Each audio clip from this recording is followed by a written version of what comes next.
Kwa haraka tu umeona vijana kama kina Ngwasi Kamani, they are young, si ndio?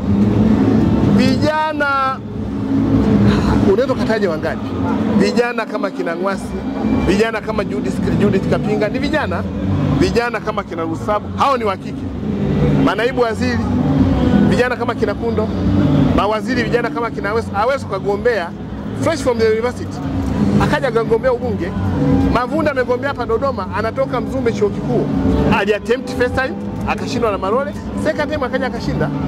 Ndejembi Mosiang kagombea akashinda. Bashe kagombea akiwa kijana, Kingu kagombea akiwa kijana. Tusiogope kuthubutu. Tusiogope kuthubutu.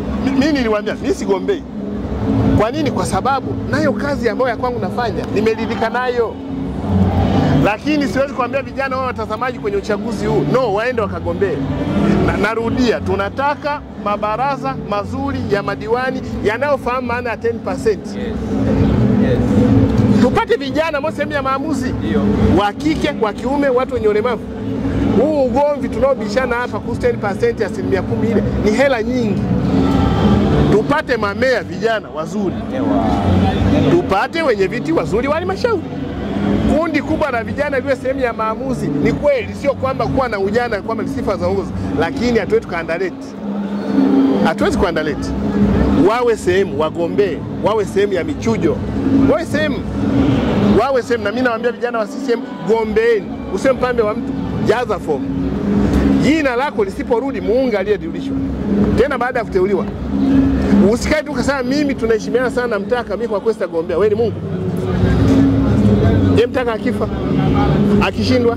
Kwa tumeona mifano mingapi hapa? Tunaenda kwenye kila uchaguzi ulioenda zaidi ya 50% ya wabunge wa CCM wamepoteza kwenye kura za maoni. Na kuna watu walikuwa na heshima, mimi sigombee kwa sababu ya fulani, kaanguka kashindwa mtu wako, kashinda mtu wa hofu.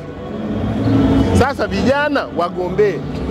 Hawa vijana wa Chama cha Mapinduzi, wigo ni mpana, makundi ya vijana, ubunge wa vijana kwa binti upo. Makundi ya NGO yapo. Makundi ya wafanyakazi yapo. Makundi ya watu wenye ulemavu yapo.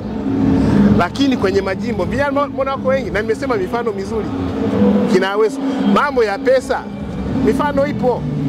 Mheshimiwa Aweso alitoka chuo kikuu cha Dar es Salaam, alikuwa na hela gani ya kugombea Pangani? Tusitengeneze scenario za kujitengenezea uoga ambao hauna sababu. Mheshimiwa Mavunda alipogombea hapa alikuwa na hela gani? Mheshimiwa Ndejembe alipogombea alikuwa na hela gani? Vijana wako wengi. Kingu alipoenda kugombea alikuwa na hela gani? Vijana wako wengi.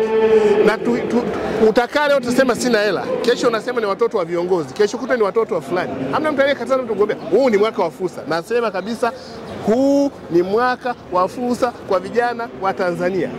Haijalishi vyama vyao, wachukue fomu. Tuwe sehemu muhimu ya maamuzi ya mabaraza ya halmashauri, ya maamuzi ya bunge kwa miaka 5. Ili yaliyoahidiwa kwenye ilani, yaliyoahidiwa kwenye dira ya taifa, yaliyoahidiwa kwenye mpango, tuweze kuwa sehemu muhimu ya kushiriki. Ndio. Nashukuru sana. Sawa kijana?